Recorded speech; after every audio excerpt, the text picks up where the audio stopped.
Kita ucapkan rasa syukur kita kepada Allah Subhanahu wa taala yang mana dalam rahmat taufik dan hidayahnya juga kita kembali lagi dikumpulkan pada Allah Subhanahu wa taala bersama-sama mempelajari dan menuntut daripada warisan baginda Rasulullah SAW, majlis rutinat 1 bulan lebih.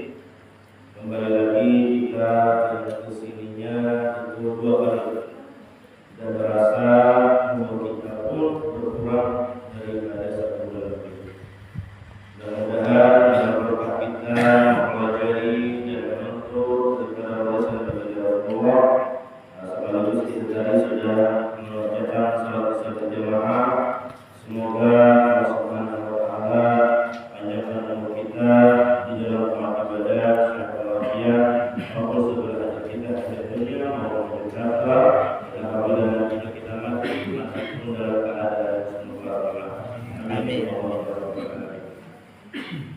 Dan selanjutnya daripada itu pula adalah senantiasa kita aturkan salawat dan salam kepada junjungan kita Nabi besar Muhammad SAW dan kepada keluarga beliau, ahli bait beliau, para habaib, para syarifah yang telah berada. Begitu pula para sahabat beliau dan orang-orang yang mengikuti beliau hingga yaumul qiyamah. Yang sama-sama kita muliakan dan kita hormati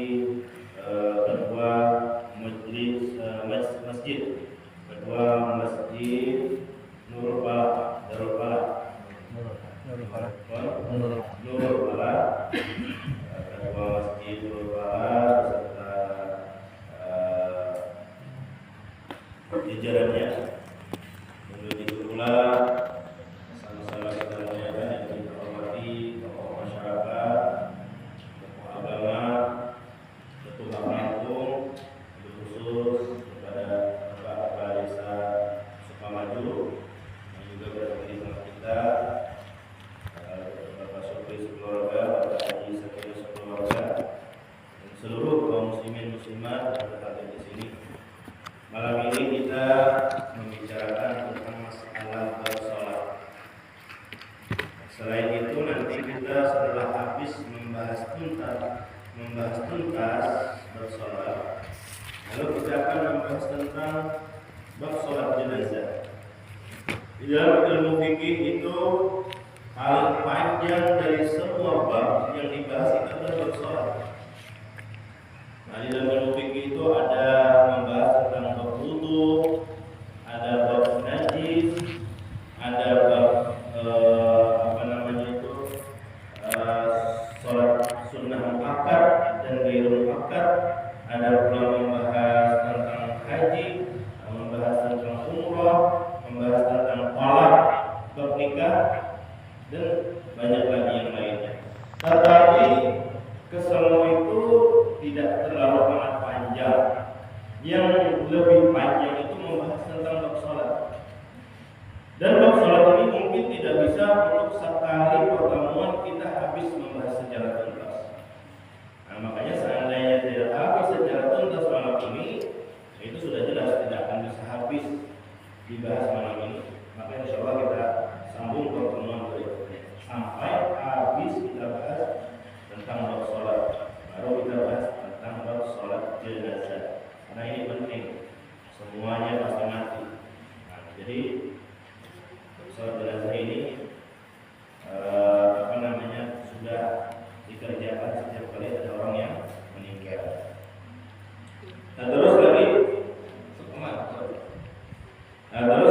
yang kita bahas malam ini, kita membicarakan dulu tentang masalah waktu daripada sholat. Nah, Ustaz, kalau masalah waktunya jam mereka memakai peredaran matahari. Nah, seperti itu. Yang pertama kita bahas dulu sholat zuhur. Nah, sholat zuhur itu kita sudah tahu bilangan rakaatnya yaitu 4 rakaat. Nah, waktunya itu dari mulai gelincir matahari sampai bayang-bayang sesuatu telah persis dengan panjangnya. Ini bisa sampai di tengah terik matahari yang panas, itu sampai tancapkan yang tancapkan itu tongkat, apabila bayang-bayang tongkat itu persis sama dengan panjangnya tongkat, nah maka masuklah sholat itu. Nah, seperti itu. Nah, selain kata para ulama, dari bayang-bayang ketika matahari percis di atas ubun-ubun. Kalau di atas ubun-ubun itu namanya waktu istiwa. Nah, itu waktu-waktu yang diharamkan kita sholat yang matahari percis di atas ubun-ubun kita, percis di tengah-tengah langit. Itu namanya waktu istiwa. Kan biasanya waktu-waktu yang diharamkan itu untuk sholat, ya yang pertama yaitu ketika matahari percis di tengah-tengah langit. Itu kita jangan mengerjakan sholat dulu, kecuali sholat yang mempunyai sebab. Misal sebab gerhana matahari terjadi di tengah-tengah langit, matahari percisnya di situ letak, boleh kita kerjakan karena ada sebabnya, mengerjakan sholat gerhana matahari. Nah, yang kedua, kita tidak boleh kita sholat setelah sholat subuh. Itu tidak ada namanya sholat setelah sholat subuh, tidak ada. Kalau misalnya nanti mau sholat sunnah ba'diyah, tidak ada. Sholat sunnah ba'diyah subuh itu tidak ada sudah. Yang ada itu namanya sholat sunnah sebelum sholat subuh. Itu waktu tahrim. Kecuali nanti setelah kita sholat subuh, kan kita wiridan nih, kita wiridan. Nah, setelah wirid itu kurang lebih 15 menit waktunya baru kita boleh sholat. Namanya sholat sunnah isyraq. Sholat sunnatul isyraq namanya. Dan sholat sunnatul isyraq itu selesainya kalau diukur dengan jam setengah 7, jam 6 pukul 30. Nah, setelah itu tak berselang lama maka kita sholat duha. Nah, tetapi kalau setelah sholat subuhnya tidak ada, itu waktu yang diharamkan. Yang ketiga, setelah sholat asar tidak ada sholat sunnah. Yang adanya sebelum sholat asarnya. Nah, itu. Kecuali ada penyebabnya, bisa mengerjakan sholat fardu kifayah, karena sholat setelah sholat asar mau dikerjakan, sholat jenazah tidak apa-apa karena ada penyebab. Kalau tidak ada penyebab tidak boleh. Kalau misalnya sampean masuk ke masjid, setelah sholat asar dikerjakan, tapi sampean mau mengerjakan sholat sunat tahiyat masjid, boleh karena ada penyebabnya. Sampean mau mengerjakan sholat sunnah wudu, silakan, karena sampean telah mengerjakan wudu, otomatis ada kesunahan untuk mengerjakan sholat sunnah wudu. Ustaz mau nanya, sholat sunnah wudu itu habis waktunya setelah apa? Kalau masalah waktu itu tidak ada, tapi ada yang berpendapat apabila sudah kering wudu yang ada di anggota badan kita, maka tidak ada kesunahan lagi untuk mengerjakan sholat sunnah wudu. Nah, makanya kalau mau mengerjakan sholat sunnah wudu itu jangan sampai kering wudu yang baru kita kerjakan tadi, baru setelah wudu langsung kerjakan sholat sunnah wudu.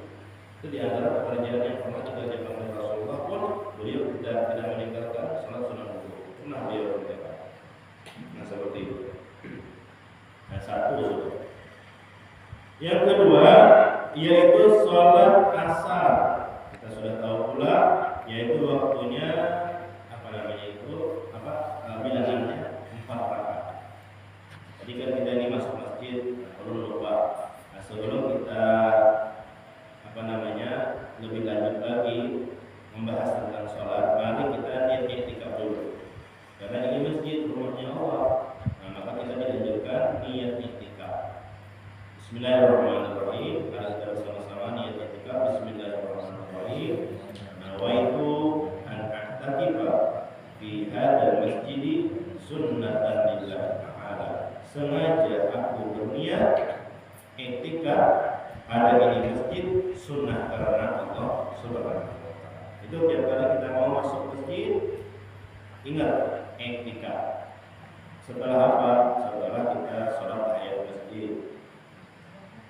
Atau kalau kita lupa mengerjakan sholat tahiyat masjid karena sudah kita keburu duduk,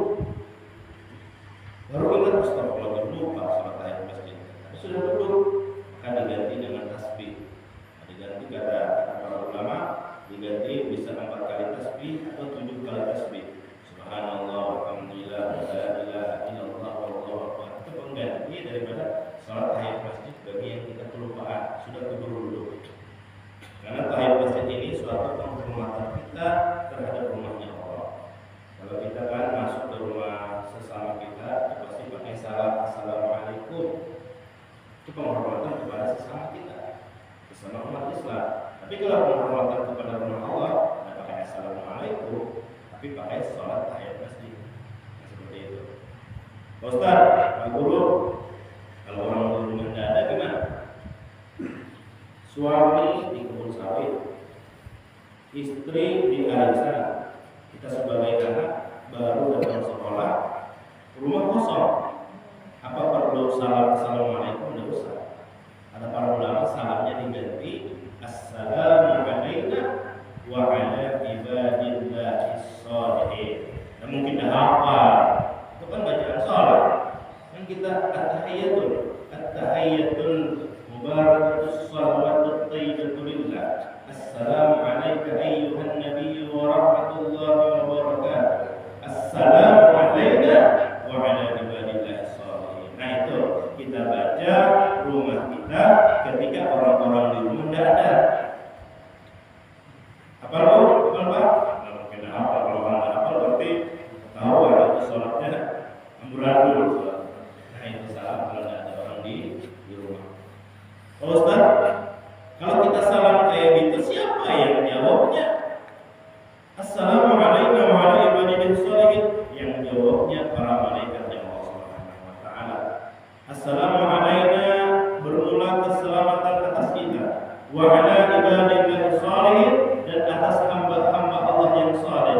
Siapa yang dimaksud hamba-hamba Allah yang saleh? Yaitu para malaikat yang Allah Subhanahu wa taala. Walaupun kita tidak lihat, tapi kita wajib mengimani bahwa para malaikat Allah itu ada. Insya Allah rumah yang kita ucapin salam dan ada orang tadi penuh dengan keberkahan, penuh dengan rahmatnya Allah Subhanahu wa taala. Waktunya pada sholat asar. Waktunya mulai habis waktu zuhur sampai terbenam matahari. Sampai terbenam matahari. Matahari itu kan biasanya kalau kita lihat kayak gini nih. Nah, kalau terbenam itu sudah habis waktu sholat asar. Tapi kalau masih separuh, tenggelamnya ini masih ada waktu sholat asar. Atau mau tenggelam sedikit lagi tidak separuh, masih ada waktu sholat asar.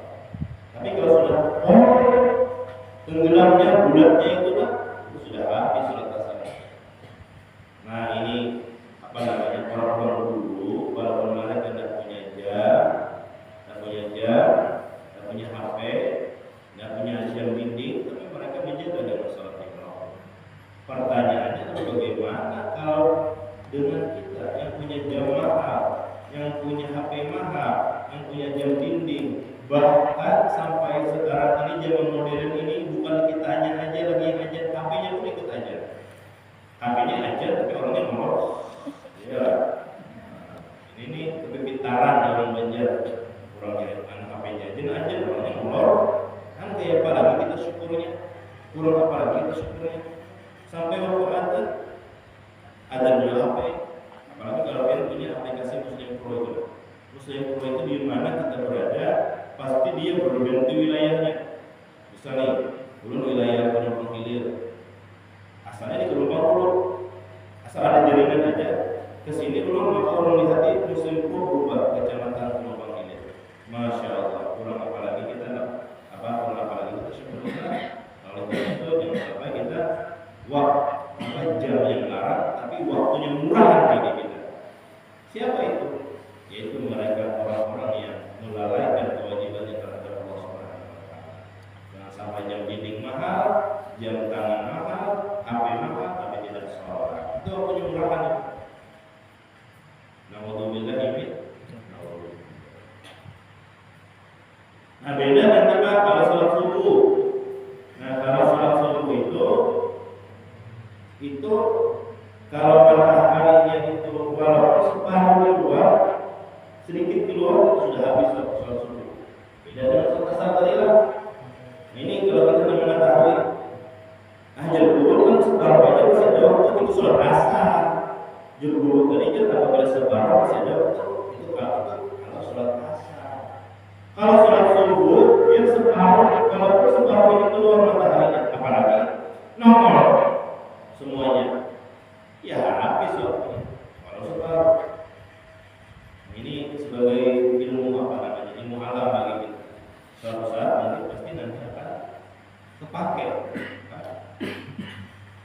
Mungkin di sini ada pekerjaannya yang mengobrol sawit.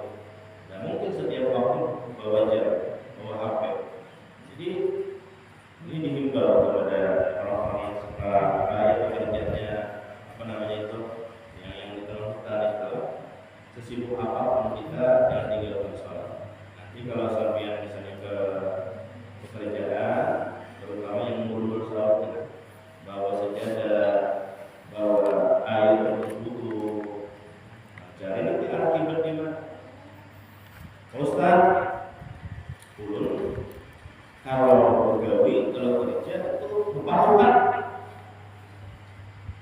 kayak ulun anak sholat, apalagi gawian yang mengurus sawit itu kan keringatannya luar biasa, bau. Setiap yang berkeringat itu tidak najis. Keringat itu tidak najis. Sebanyak apapun keringat kita yang ada di badan kita itu tidak najis. Makanya setiap yang kotor itu belum tentu najis. Debu yang menempel di badan kita, ya becek licak yang menempel di baju kita, itu belum tentu najis. Jadi setiap yang kotor belum tentu najis. Sekeringat apapun badan kita, jangan tinggalkan sholat karena keringat tidak najis. Walaupun busuk tapi tidak najis. Jangan tinggalkan sholat. Biar panennya banyak, rugi nanti kita, sakit nanti kita terserah. Kalau kita tinggalin sholat. Masa kita ambil rezeki pemberiannya, tapi kita lupakan orang, kita lupakan sang pemberi rezeki. Ini namanya orang tidak tahu balas budi.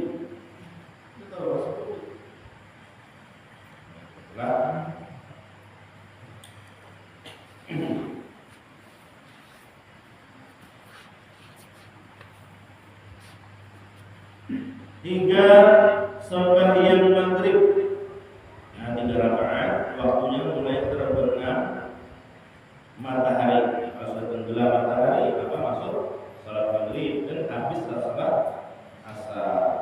Sampai hilang warna merah di langit. Kalau bahasa Arab itu syafaqul ahmar, yang ada kemerah-merahan biasanya di langit itu kalau hilang di sebelah barat biasanya itu. Sampai hilang warna merah yang di langit sebelah barat waktu maghrib tadi. Jadi mulai terbenamnya sampai hilang warna merah yang ada di sebelah barat. Coba beda kita. Kalau lepas terang-terangnya matahari itu ada, kalau waktu senja itu mau maghrib ada merah-merah, atau setelah maghrib ada merah-merah. 4. Sholat isya. Waktunya sholat isya itu mulai hilang warna yang merah tadi, baru masuk sholat isya. Sampai timbul fajar shadiq. Fajar itu ada 2, ada namanya fajar shadiq, ada namanya fajar kadhib. Coba sampean lihat nanti bangun subuh, itu ada sinar matahari itu yang kayak membentang seperti buntut serigala. Kalau di dalam kitab seperti itu, atau seperti benar. Sampean lihatin, berselang lama hilang. Berarti itu namanya fajar kadhib. Berarti belum subuh atau belum sampai subuh. Tapi kalau sampean lihatin cahaya fajar tadi yang kayak buntut serigala tadi, yang kayak benar tadi membentang, tapi kita lihat kembali udah hilang sampai membesar, menerang itu, maka fajar shadiq. Itu ada perbedaan antara fajar shadiq dan fajar kadhib. Terus tadi, sudah habislah kita bahas waktu sholat. Terus lagi kita membahas terlebih dahulu pula pembahasan tentang masalah pembatal sholat. Jangan kita tahunya sholat, tapi pembatalnya dia tahu. Tapi jangan tersinggung lah kalau misal ada yang mengerja apa. Kita di sini, kata para ulama, kalau kita menuntut ilmu itu ada 2 tujuannya.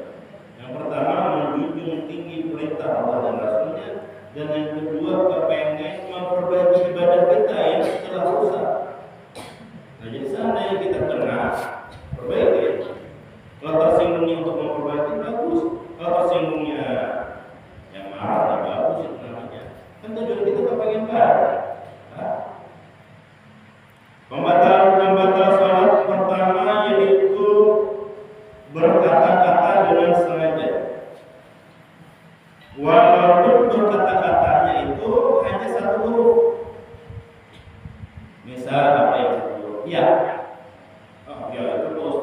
dua huruf Y sama A. Tapi kalau kita lari ke arah bahasa huruf hijaiyah, ya itu hanya satu. Coba sampai hitung A, Ba, Ta sampai Ya, kan satu aja. Misal nanti istri ini sedang sholat, istri kita sedang sholat, sedangkan kita sudah berdua nih. Lalu kita ajakin ngomong istri kita yang sholat tadi, istriku, bapak mau pergi berangkat kerja dulu ya, kata istrinya. Masa sholat jauh kayak gitu ya batal, walaupun satu huruf, nggak boleh. Terus sebaliknya, suami sampean sholat, sampean tidak sholat karena sampean ada halangan datang bulan. Bapak, ibu mau ke pasar dulu ya, beli sayur.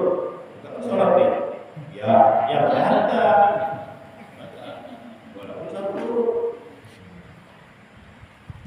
Ada lagi kata para ulama, walaupun dua huruf tetapi tidak memberi paham. Kalau yang tadi kan memberi paham. Walaupun dua huruf tetap batal. Kenapa Pak Ustaz batal? Sedangkan niat yang pertama batal. Sedangkan dua huruf tidak batal juga. Sekarang tidak memberi paham maksudnya. Yang tadi kan memberi paham, ya wajar masuk akal, batal. Yang kedua, walaupun tidak memberi paham, batal juga. Karena ada perbedaan. Kenapa? Karena sudah banyak hurufnya. Nah, jelas. Jadi sholat ini jangan dimain-mainin. Karena kita yang kita hadapi ini Gusti Allah. Yalah, Allah Subhanahu wa Ta'ala. Yang kedua, berhadas kecil atau besar. Bisa diampun sampai karena siang kerja kelelahan sampai ke sholat pun tertidur-tidur. Kan hadas itu ada dua, ada hadas besar, ada hadas kecil. Kalau orang tertutup, orang berak itu namanya hadas kecil. Batal wudunya. Bagaimana cara menghilangkan hadas kecil? Yaitu dengan cara wudu. Kalau hadas besar kan seperti keluar air mani, hadas besar. Itu menghajatkan dengan mandi. Kalau hadas kecil cukup menghajatkan dengan wudu. Termasuk hadas kecil tidur. Makanya sampai kalau keadaan wudu, setelah berwudu ketiduran sampean. Lalu sampean bangun, batal salat sampean. Apa wudu sampean batal. Kenapa? Karena tidur itu menyebabkan akan hilang. Nah, makanya itulah sebabnya wudu kita batal. Jangan dikira pembatal wudu itu hanya tertutup sama berak, sama kesentuh perempuan. Tidur pun batal sholat kita. Jadi kalau tidur wudu lagi. Misal karena sampean kelelahan,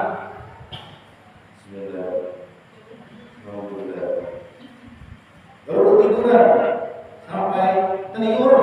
Nah itu belum ketiduran lagi dah. Itu orang tidur orang wajar apa ya? Kebanyakan sudah, ya lah. Ada manusia itu ada pas apa namanya itu kalau emas itu biasanya cari-cari kesadaran aja jadi nyaman kalau sholat sambil tidur batal sholatnya. Kecuali kalau orang ulama fikih tidurnya ketika duduk nggak batal. Kayak ini nggak batal. Biar mengatur biar tidak batal. Biar teriak ada batal. Kenapa guru kayak kejar? Berdiri tadi kalau tidurnya batal, duduk atau misalnya saya berdiri rukuk sujud ketiduran dulu, dikira orang meninggal. Semua orang bercita-cita kepengen mati dalam keadaan sujud setelah berdiri tertidur, ngorok gurih ketiduran. Nah itu namanya gurih tidur namanya. Jadi batal, ada yang berdiri batal. Kecuali sampai nanti duduk, tapi duduk yang tetap kayak gini nanti sekarang. Mungkin sampai setelah sholat ketiduran kayak gini. Karena mendengarin khutbah panjang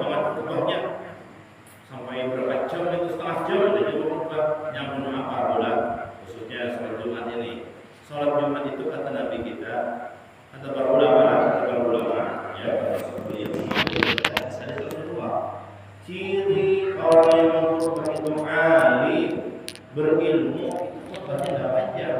Yang panjang itu sholat Jumat aja. Ini sholat rupanya setengah jam sampai bicara politik dan tulis itu. Sholatnya kuliah seperlupa aja kayaknya. Itu menandakan orang itu tidak alim itu. Jadi minimal khutbah itu 7 menit, 10 menit. Tidak usah sampai lebih daripada itu. Cari yang pendek-pendek aja. Karena apa? Kalau kepanjangan tidak paham juga guring. Ya lah, lambat benar. Kita orang habis sholat Jumat itu ada begawi lah, ada hajat apa lah. Jadi waktu ulun belajar sama guru ulun itu minimal 7 sampai 10 menit. Kalau 15 menit agak panjang, paling 15 menit lah biasanya. Bisa sampai tambah ringkas. Yang penting-pentingnya aja. Yang penting khutbah itu rukunnya dijaga. Alhamdulillah. Salawat terhadap kanjeng Nabi Muhammad. Yang ketiga, wasiat usikum wa nafsi bittaqwallah. Yang keempat, ada ayat Al-Qur'annya. Yang kelima, doa untuk muslimin muslimat. Allahumma qadil muslimin wal muslimat. Setelah itu mau bahasa Banjar, Jawa, Bugis, terserah. Yang penting rukunnya dulu. Nah jadi kita duduk enak. Menyari, sama sejuta orang mendaftar. Karena betul. Yang penting jangan duduknya itu bahasa Banjar itu terangkat, terjungkit. Nah, duduk itu betul maksudnya. Kenapa guru kayak gitu? Karena sudah hilang kesadaran pertama satu. Dan yang kedua dikhawatirkan ketika dia terangkat itu kentut. Nah seperti itu. Coba sampai kalau kayak gini mau kentut susah. Susah. Pasti kayak gini dulu. Nah baru bisa kentut. Kalau kayak gini susah. Susah. Dimanapun mau kentut susah. Nah itulah apa namanya? Tidak batal kalau kita tidur saat dulu.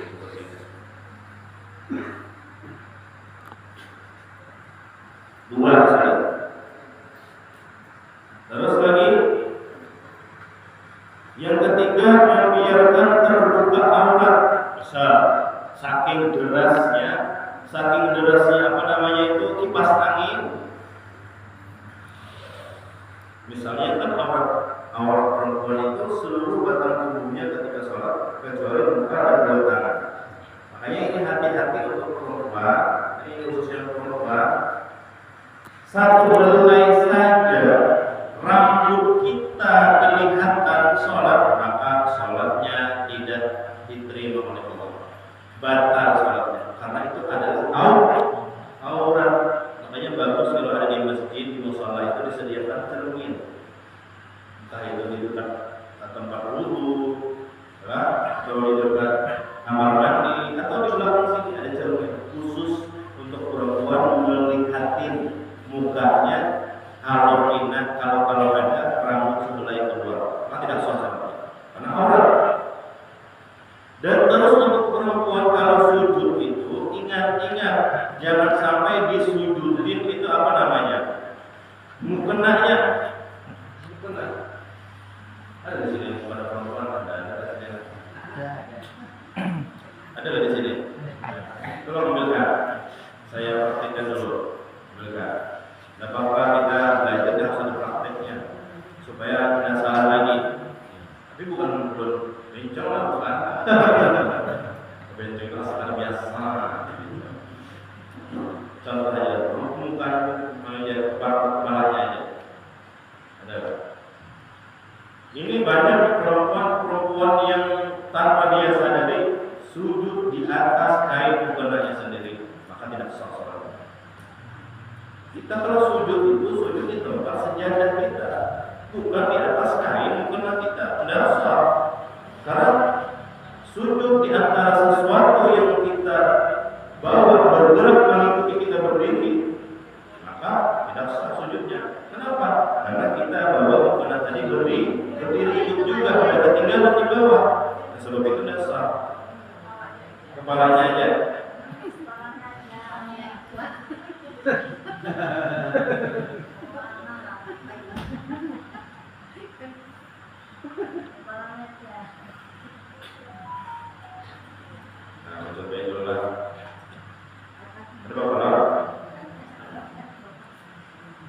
bagi waktu tenang aja supaya para aja boleh terjauh.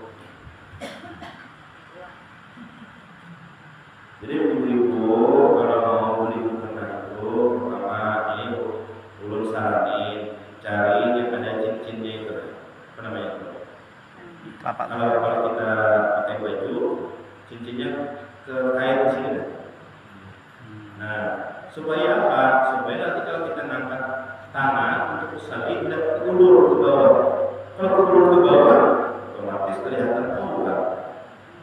Ininya kan orang batasnya di sini. Kalau ngangkat mukena ulur kelihatan sampai sini, ya ada sasarannya. Yang ada kaitnya. Nah itu bagus, itu ada kaitnya.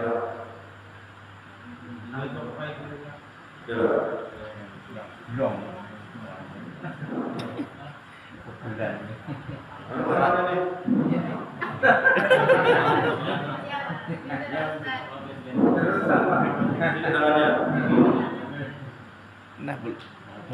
kaitnya. Kembali kan? Ada kaitnya lah. Yang mana ada kaitnya. Bagus, nanti tidak ulur. Kita kalau sholat itu tidak ulur.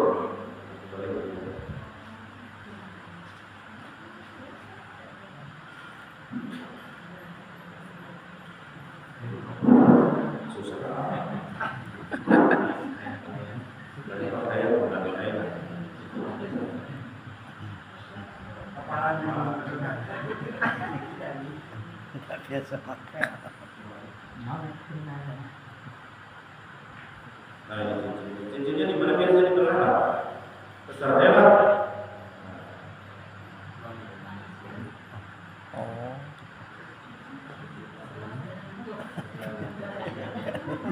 Oh iya.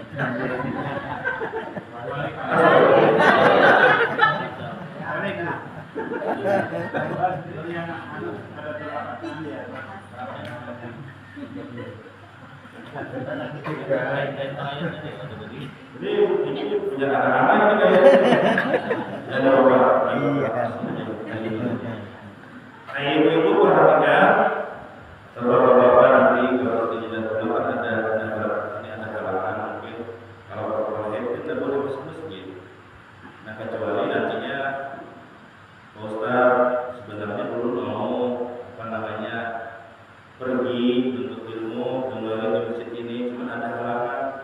Bisa tidak Pak Ustaz ada solusi kami pergi ke sini bisa dengar bisa sampai jangan masuk masjid tapi ada di halamannya aja boleh. Mungkin nanti ada apa di hampalin terbang atau gimana boleh. Jangan sampai tidak menuntut ilmu. Nah ini penting bagi kita sebagai umat Islam. Jadi kalau ada halangan, tulang aja, pergi aja kita jadi masalah kesini aja di halamannya aja nanti tidak lupa ambil atau terbang boleh. Nah kayak gini, Allah. Nah ini kan sujud di atas mukena, maka hukumnya tidak sah. Hati-hati, makanya oleh karena itu ibu-ibu kalau sholat itu mau sujud diperbaiki dulu. Tadi Allah, nanti ditaruh sedikit. Nah supaya kita kena sejadah, bukan kita sujud di atas kain itu tidak sah. Jelas kan?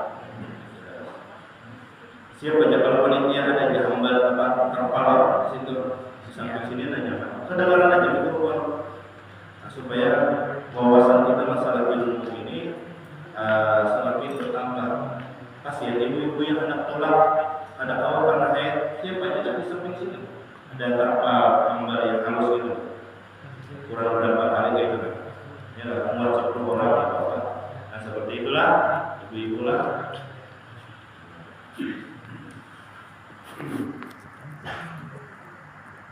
Nah, terbuka aurat ketika sholat batal, sholatnya kalau dia tidak perbaiki secara langsung. Misal tadi karena anginnya kencang, kelihatan kan laki-laki lutut, ini termasuk aurat. Kena angin sampai yang sudah tahu bahwa terbuka aurat, maka sampai cepat-cepat perbaiki dengan gerakan yang ringan. Tidak boleh gerakan 3 kali batal sholatnya. Nah, perbaiki sedikit.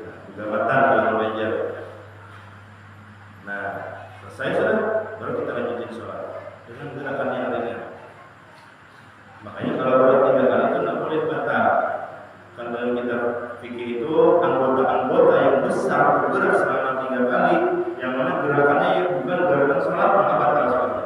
Apa saja anggota terbesar? Kepala 1, 2 tangan, badan kita, terus kaki.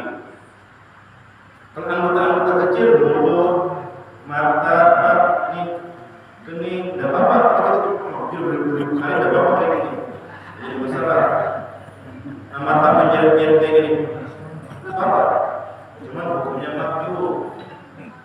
Nah, jadi sampai hati-hati kalau sholat itu garu-garu kayak gini. Garu-garu. Batal sampai 3 kali karena ini anggota besar. Nah, kecuali kayak gini. 2, tahan dulu sebentar. Baru garuk lagi, hitung 1 lagi. Kayak gitu. Ditahan dulu sebentar, baru garuk lagi, hitung 1.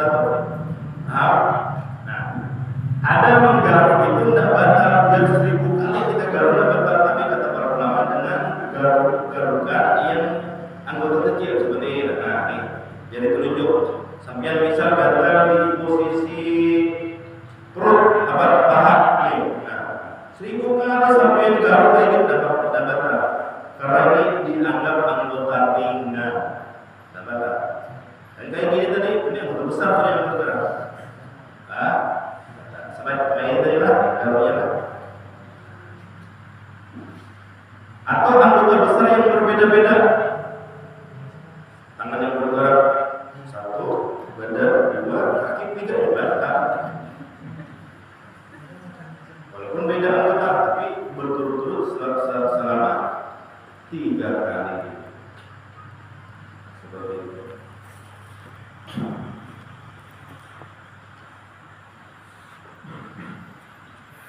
Jadi kalau aurat itu di dalam sholat dari samping kanan, samping kiri, atas. Kalau bawah enggak.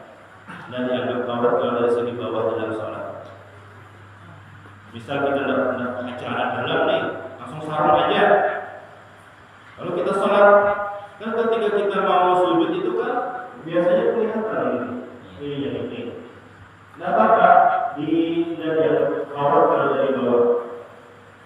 Sengaja berhenti gitu, mana pesawat kayak gitu sengaja berhenti, dia dimaafkan. Nah tapi kalau dari atas dia nggak aurat, hati-hati. Kalau misal kelihatan aurat itu buka bajunya, lalu dari atas loteng tangga ada yang kelihatan pusat kita kelihatan, karena memang tidak sah. Jadi aurat di dalam sholat kanan, kiri, atas, bawah, dan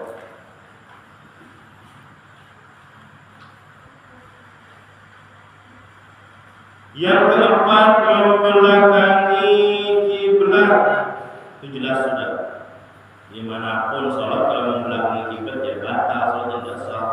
Kecuali kalau kita di perlayaran, mungkin naik pesawat, naik kapal, tetapi tetap harus mencari dulu arah kiblat ketika mau kita usalli. Nah setelah kita usalli, takbiratul ihram, mau ke barat mau ke selatan mau ke timur apanya dan dipermasalahkan lagi. Asal dengan syarat ketika kita pertama ngangkat usalli itu tetap mencari arah kiblat. Yang kelima, makan atau minum. Nah ini hati-hati. Makan dan minum batal sholatnya. Ini misal sampean pergi selamatan, makanannya itu daging. Nah daging, entah itu daging sapi atau ayam. Lalu apa itu bahasa Jawa itu? Kalau Banjar kesulitan.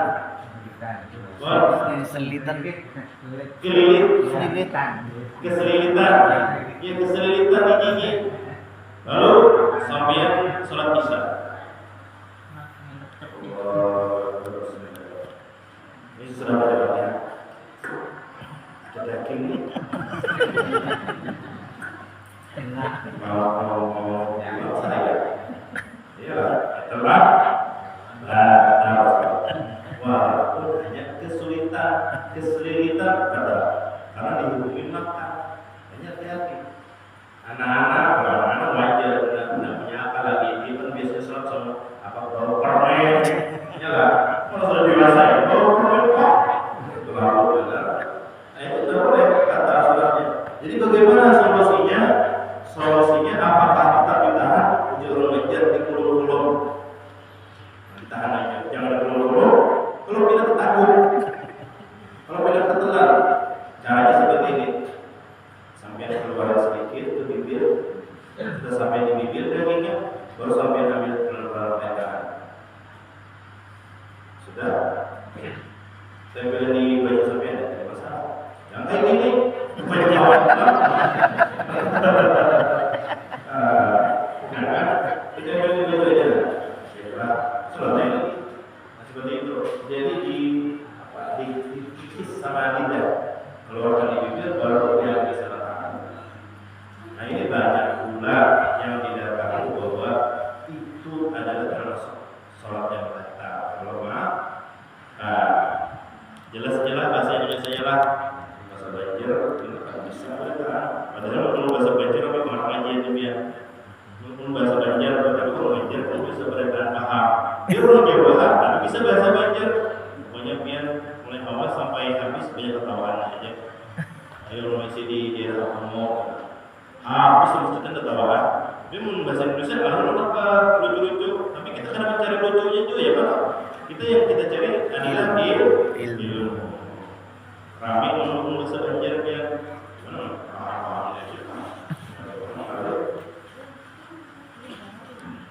Bahasa Jawa nggak bisa juga. Ini apa yang ini kan tahu.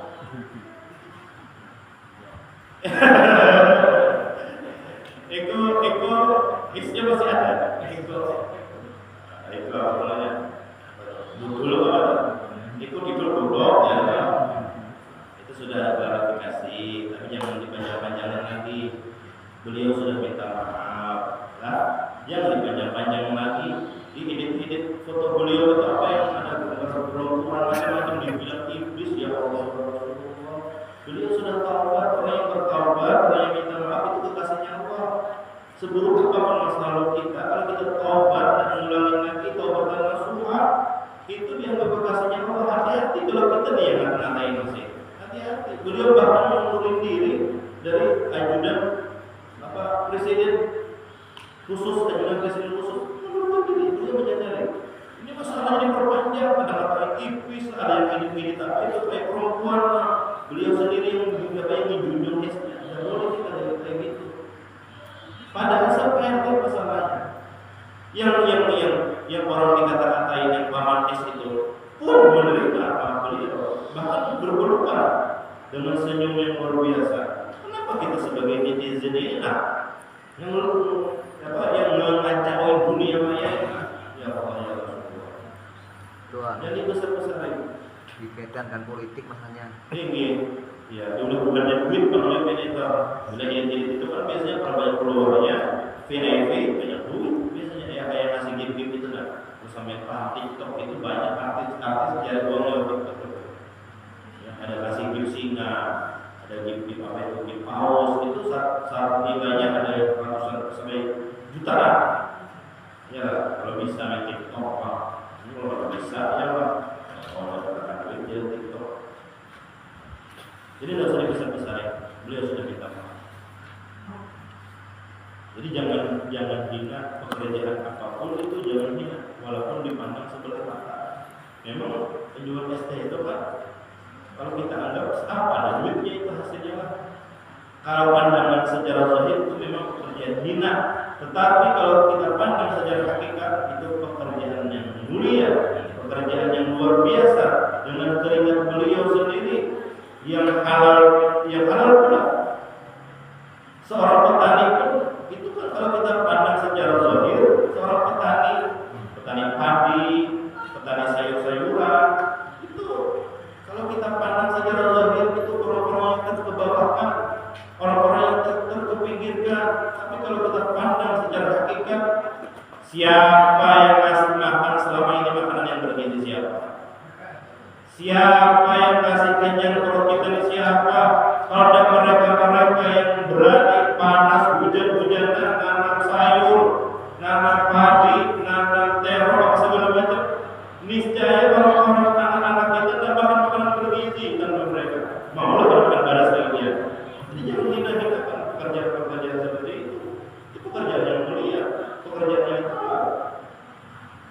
Ayo, kalau dapat berani kan sebutin di dunia ini nah. Orang kita makan beres. Ada tahu. Betul. Enam, berdehem-dehem atau tertawa-tawa. Hati-hati saudara.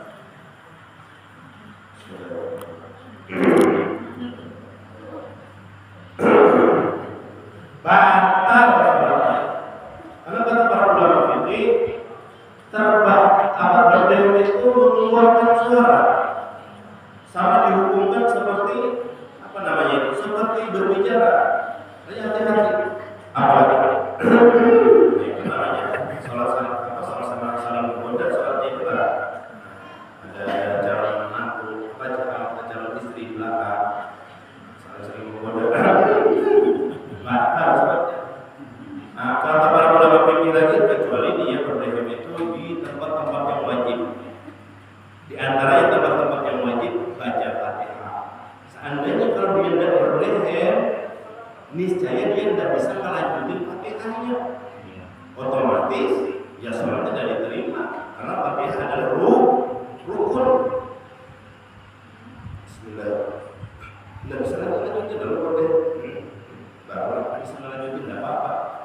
Ini tidak wajib Fatihah, tidak rukun, tidak sujud, semuanya berdehem. Allah. Sami Allah liman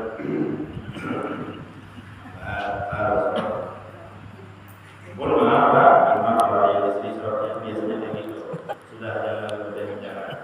Kalau mau juga berdehem pelan-pelan aja. Jangan terlalu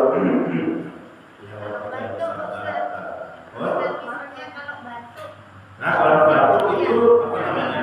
Lain bisa. Dimaklum kalau batuk itu bukan dari kemauan dari kita sendiri.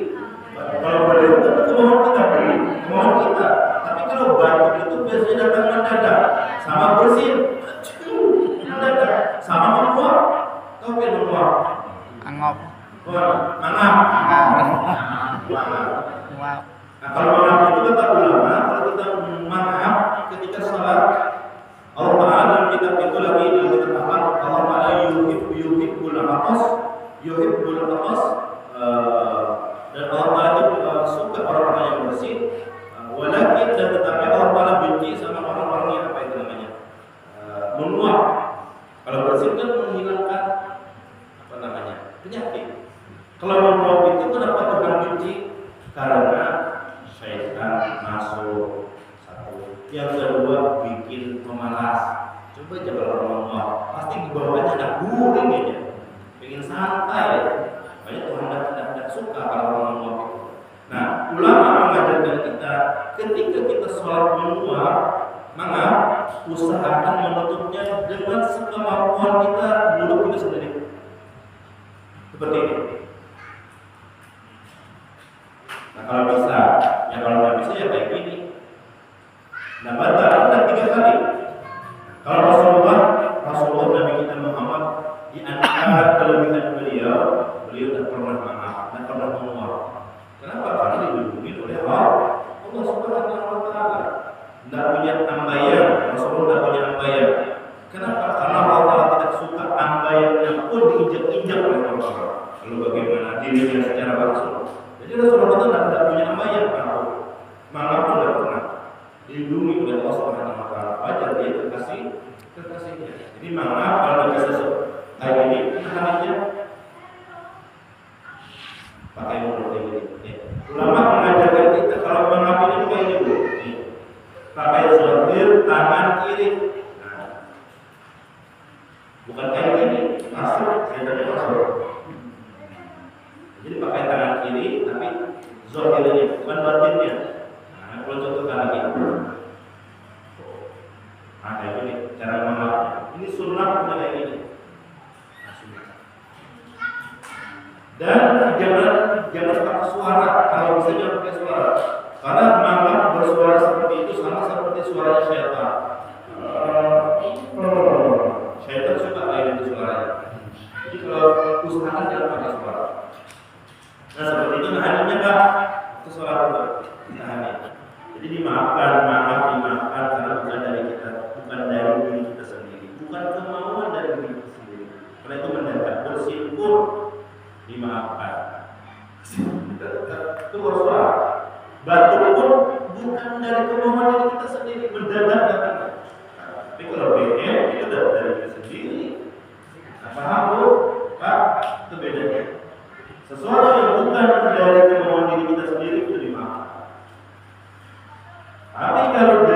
kemauan diri kita sendiri, maka batal.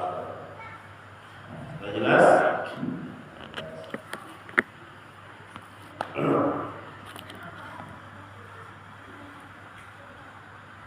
Yang ketujuh, pembatal sholat yaitu berubah niat.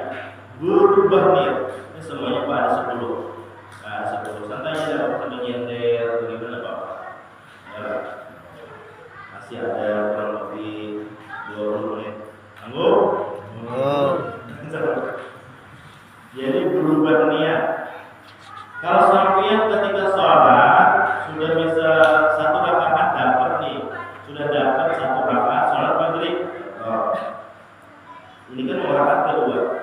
Lalu sampean berbicara di hati, seandainya nanti bakatku datang untuk rumah saya membatalkan sholat. Maka dulu, atau misalnya seandainya nanti harinya hujan, saya batalkan sholat, mau mutikin tapasan, mau ngambil jemuran, maka seketika itu pula batal sholat. Hujan dan hujan, datang mengandung tetap batal, karena sudah ada niat keluar dari sholat. Pernah sampai ada ini? Nanti kalau ada teman saya bawa mancing untuk rumah, nanti batal aja sholat, saya sholat batal. Dan kalau datang ngajakin mancing tetap batal, karena sudah ada niat untuk keluar. Paham? Jadi jangan dimain-main ini sholat. Jadi sholat ini fokus hati kita mengingat Gusti Allah, pikiran kita mengingat Gusti Allah. Yang selain Allah tinggalkan, pekerjaan, anak, istri, semuanya tinggalkan, semata-mata ikhlas karena Gusti Allah. Mata kita kiblatnya melihatin sejadah, mata kita bukan lagi itu, bukan sejadah. Dan dada kita menghadap kiblat, hati dan pikiran mengingat kepada Allah sampai selesai sholat. Kalau yang kita matanya sudah menghadap kiblat, jadi rukun sudah arahnya, jadi mata arahnya ke sejadah. Lain halnya kata para ulama, kalau kita naik haji, kalau kita umroh, kita berhadapan dengan Baitullah, rumahnya Allah, tidak usah lagi mata kita ke sejadah, karena di depan mata langsung sudah ada kiblatnya. Boleh kita sholat kayak gitu. Nah, menghadap Baitullah, terus lagi mata ke sejadah bisa. Tapi kalau kita dijauh di sini, jauh, otomatis kan tidak ada kiblat di muka Baitullah, tidak ada. Jadi pandang aja mata ke sejadah. Seperti itu. Mudah-mudahan naik haji semuanya. Amin. Dan kita murahkan kami. Amin.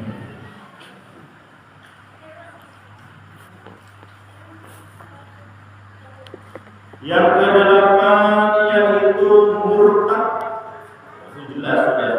Jangankan sholatnya yang tidak diterima oleh Allah, zakatnya, puasanya pun tidak diterima. Walaupun dia beramal baik, tapi dia murtad, bukan beragama Islam, tetap tidak diterima kebaikannya oleh Allah. Terus Pak Ustaz, gimana kalau orang-orang contoh orang Kristen, orang Hindu, kalau dia suka nyumbang masjid, suka bantu fakir miskin, masa tidak ada pahalanya? Ada, langsung dibalas oleh Allah Taala di dunia. Kalau orang-orang kafir itu orang yang baik, orang yang pemurah, suka membantu kepada hamba-hambanya Allah, langsung dibalas Allah Taala ganjarannya di dunia, yaitu dengan cara mungkin dikayakan oleh Allah, disihatkan badannya, ditambahkan rezekinya, anak-anaknya dijadikan oleh Allah Taala menjadi anak-anak yang sukses dunia. Makanya kita jangan heran kenapa banyak orang-orang kafir di negara kita itu menjadi orang kaya. Itu kabar orang Cina banyak orang suci. Umurnya memang tingkat-tingkat menjual sepeda, orang naik pada orangnya dari Islam. Karena kebaikannya langsung dibalas oleh Allah Taala di dunia. Kalau kita kelak disimpan di akhirat, rumah yang abadi, negeri yang abadi, yang kekal. Tapi kalau orang kafir setelah menyantap pahala, setelah mengambil ganjaran dari dunia, di akhirat sudah neraka. Nah, seperti itu. Jadi hati-hatilah, jangan sampai ini akidah kita yang rusak. Karena yang paling mahal itu adalah keimanan kita. Dibayar berapapun, kita jangan mau masuk ke agama yang baru. Sebab apa? Uang bisa habis, harta bisa habis, kemewahan dunia bisa habis. Kalau kita mati murtad bahwa kita neraka. Ini yang paling utama di dalam kita. Makanya kalau orang itu murtad bisa agama Islam, murtad masuk ke Kristen misalnya 2 tahun, lalu kembali lagi mau masuk Islam 2 tahun itu selama dia beragama Kristen, selama 2 tahun dia bayarin utang sholat kalau masuk kembali lagi ke agama Islam. Itu pelajaran agama itu baik-baik. Itu aja dalam 24 jam di bawah setahun 360 hari karyaannya. Puasa kalau 2 tahun berarti 2 bulan itu kan 60 hari di bawah. Belum lagi sholat. Namanya jangan coba-coba aja. Aku jangan cobain dan masuk Kristen setahun gitu. Masuk kita bayarin utang-utang sholat selama 1 tahun. Kalau masuk agama Islam lagi. Ya hati-hati jangan coba-coba, ini agama, ini akidah. Jangan coba-coba. Kalau orang yang mau ikut sama kita masuk Islam bagus. 1 orang yang kita Islamin, 1 istana orang yang kita dalam surga. 1 orang aja bakalan 10 orang. Jadi siapa yang mau masuk Islam, siap di sini memenuhi Islamnya. Kalau ada kawan masuk Islam, ada kawan yang baru masuk Islam, baru dia ikut pengajian di sini. Biar tahu dia, oh ini ajaran Islam. Banyak orang-orang itu tidak bertanggung jawab setelah berislami, tapi tidak diajarkan apa itu Islam. Cuma belajar setayang-tayangnya aja, Islam KTP-nya aja, ada apa itu sembahyang, apa itu zakat, apa itu puasa. Ini tidak bertanggung jawab Islam orang juga. Jadi ajak apa saudara kita yang baru mengenal biar dia tahu inilah ajaran agama Islam. Inilah ada hukum ini, ada hukum ini dan lain sebagainya. Yang ke-9 perbuatan yang berturut-turut adalah sudah 3 kali. 3 kali dosa. Kecuali tadi ada jedanya. 1, 2 jeda, misalnya jeda 15 detik, baru jeda kita 10 kejatuhan najis yang tiada dimaafkan. Ustaz maknanya kalau tai cacat yang kering. Tai cacat yang kering itu apa namanya? Kalau kita sholat, itu sholat kita sah apa enggak? Tai cacat yang kering, sholatnya sah. Tai cacat yang kering itu najisnya najis makruh dimaafkan. Tapi kalau yang basah, ya jelas tidak terima. Karena basah. Ini bisa contoh. Sebentar. Misalnya kalau kita sebentar, sholat sebentar. Sholat sebentar. Bismillahirrahmanirrahim. Jatuh tai cacat, tapi tai cacatnya basah. Gimana? Gimana caranya? Kalau melanjutin sholat ya batal sholat. Ada yang bisa jawab? Gimana? Caranya seperti ini. Sampean kepinggirkan. Lanjut lagi sholat. Seperti itu. Jangan terusin. Kalau sampean kibaskan, ini yang percuma karena basah, pasti ada tersisa air hajat yang kering. Kibaskan, tidak apa-apa. Nah jelas, nah, ini yang dikepinggirkan. Nanti kita tahu misalnya kita lihat dari imamnya sholat, jatuh tai cicak di atas, tai cicaknya kering di kupiah, jadi maju dulu sedikit. Nah majunya pun jangan angkat kita, jangan geser gitu ya. Lepasin kupiahnya, dulu lanjut sholatnya. Imamnya itu harus paham. Oh, jadi imam ini kupiah itu najis. Nah itu caranya. Ini belum lagi praktiknya, belum lagi. Bagaimana sholat laki-laki terus sembahyang, apabila sholat rukuknya, sujudnya, berdirinya laki-laki atau berdirinya perempuan itu ada praktiknya nanti cara sujud rukuknya. Tapi waktu sudah sampai ya, sudah sampai. Nah terutama kata Nabi kita sebelum sholat itu kita azan dan qomat. Itu nanti saya ulun praktekkan bagaimana qomat yang betul dan azan yang betul. Itu ada tata caranya. Nah terus lagi sebelum sholat kita bersedia apa namanya itu seperti siwak. Nabi kita suka bersiwak nih, siwak. Kali 5 menit lagi lah tambah siwak nih, siwak. Nah, yang kedua itu siwak ini ada sunnah Rasulullah SAW. Kalau sampai ke Arab banyak profesional dengan ini melipat gandakan pahala. Siwak itu ada di dalam kitab baru 3 yang kita siwakin. Gigi 1, yang kedua gusi, yang ketiga lidah. Dan Rasulullah bersiwak seperti ini. Dari tengah geser ke kanan atas, gigi atas, lalu geser ke gigi kanan bawah, lalu geser ke gigi kanan atas kiri, lalu geser ke gigi kiri bawah, lalu pakai tangan belakang. Seperti itu. Setelah itu baru lidah membujur. Ada yang mengatakan sebagai tambahan langit-langitan, baru kita sholat. Ini sunnah Rasulullah. Di antara fadilahnya melipat gandakan pahala. Ulun dibaca kitab pakai siwak sama 70 kali ulun baca kitab. Ulun sholat 2 rakaat pakai siwak itu sama hanya ulun 20 rakaat atau 70 rakaat sebenarnya. Makanya Allah Ta'ala kata Nabi kita lebih suka orang yang sholat 2 rakaat walaupun tidak banyak pakai siwak, 2 rakaat pakai siwak. Aku lebih suka ketika orang-orang yang bersiwak sholat 2 rakaat ketimbang orang yang sholat 70 rakaat tanpa memakai siwak. Kalau kita duit mau jadi berbeda. Masa kalau pahala kamu kan duit sudah sedunia. Kalau pahala antara kita berbeda Allah Subhanahu wa Ta'ala. Nah, lalu bacakan hadis jalan sebagai penutup. Salah satu kewajiban ala kulli muslimin kata Nabi kita. Al-ghuslu yaumul jum'ah was-siwaku wa masuk ini. Ada 3 yang diwajibkan terhadap umat Islam. Tapi wajibnya di sini wajib sunnah muakkad. Artinya mau jadi wajib pahalanya. Jangan kita sia-siakan. Ini bukan sunat biasa, tapi sunatnya mau menghampiri seperti wajib pahalanya.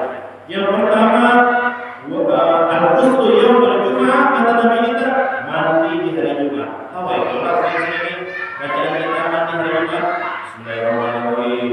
Nawaitul ghusla an yaumil jum'ah sunnatan lilita. Nanti tiup kebajunya terserah Anda. Yang penting bacaan. Pas gugur di kepala kita di hari Jumat nih, mau sholat Jumat nih.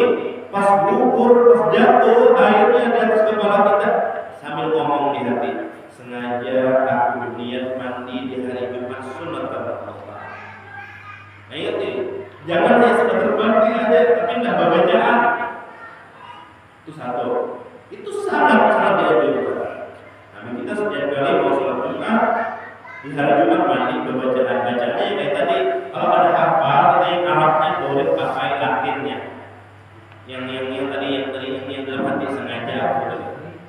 Satu. Yang kedua siwak. Makanya kalau ada yang ngomong Ustaz tidak ada gigi lagi, semuanya ngomong. Tetapi sunnahkan gusi kita yang disiwak. Jelas saudara, apalagi ada giginya. Fadilahnya pun di antara Nabi kita mau wafat itu beliau melihat siwak di tangan Siti Fatimah. Ada yang meriwayatkan di tangan Siti Aisyah. Beliau kepingin kita siwakin karena untuk memudahkan roh kita keluar. Karena kalau roh itu keluar dari jasad sakit seperti kambing hidup-hidup di kulitin. Kalau sudah mati kan enak. Ini masih hidup-hidup. Tapi kalau disiwakin, kalau kita ingin melihat masa karakter susah namanya, tidak perlu keluar siwak ini. Insya Allah mudah keluar. Mudah-mudahan kita enak matinya adalah jangan lupa pakai sewa, pakai siwak. Tapi yang mahal ada di kantong. Rokok Marlboro, rokok Surya Nabas, Erma, Hawaii. Siwaknya paling murah ada di 5.000. Kalau 5.000 itu harus patah pak. Ini waktu murah beli ini. Waktu murah. Ada yang paling ada 15-20.000, 65.000 itu harus patah. Nah, siwak. Yang ketiga yang terakhir, wa masutibi dan memakai wewangian. Memakai wewangian, makanya kalau wewangian itu adalah sunnah Nabi. Yang kedua, mendatangkan para malaikat yang Allah Subhanahu wa Ta'ala. Suka para malaikat mendekati orang-orang yang wangi. Makanya ada ulama berkias, kenapa kuburan itu kita letakkan wewangian, ada kembang-kembang. Selain dia selama dia masih basah, selama itu kuburan itu dapat pengampunan dari Allah. Selama kembangnya bunganya tidak layu. Karena kembang dedaunan selama dia baru layu, mereka mengucap tasbih kepada Allah Subhanahu wa Ta'ala. Mereka mengucap istighfar, coba kita akan mendengar. Dengan harapan bunganya yang ditaruh di atas kuburan tadi itu dapat memintakan ampun dosa-dosa orang yang hidup. Selama kering belum layu. Yang kedua, kenapa kita pilih yang wewangian? Supaya para malaikat suka mendapat kuburan tersebut. Oleh karena itu, sampai kita ada wewangi, mau sholat wewangian, mau baca Quran wewangian, mau ketemu saudara-saudari wewangian. Bro, getah. Kalau getah ya, bro jengkol apa? Bro mati, bro wadi apa? Kalau wadi, orang Jawa berkata wadi. Tapi wadi itu nyaman ya, awalnya mandai. Orang belajar kan mudah-mudahan sedikit bermanfaat. Nanti kita bahas masalah nanti praktik-praktiknya. Kita bahas tuntas bagaimana Fatihahnya yang betul, berdiri dengan betul, meletakkan tangannya dengan betul, rukunya dengan betul, tidaknya dengan betul. Ini panjang pembahasan sholat. Sampai tuntas, setelah itu baru kita bahas sholat jenazah. Mudah-mudahan sedikit ini bermanfaat kepada kita. Ini kita dapat mengamalkannya. Semoga Allah Subhanahu wa kita dapat bertemu lagi di bulan-bulan yang akan datang. Amin. Sebelum kita tutup, kita baca untuk majelis dulu, baru kita selesai pulang selesai. Ya, Al-Fatihah.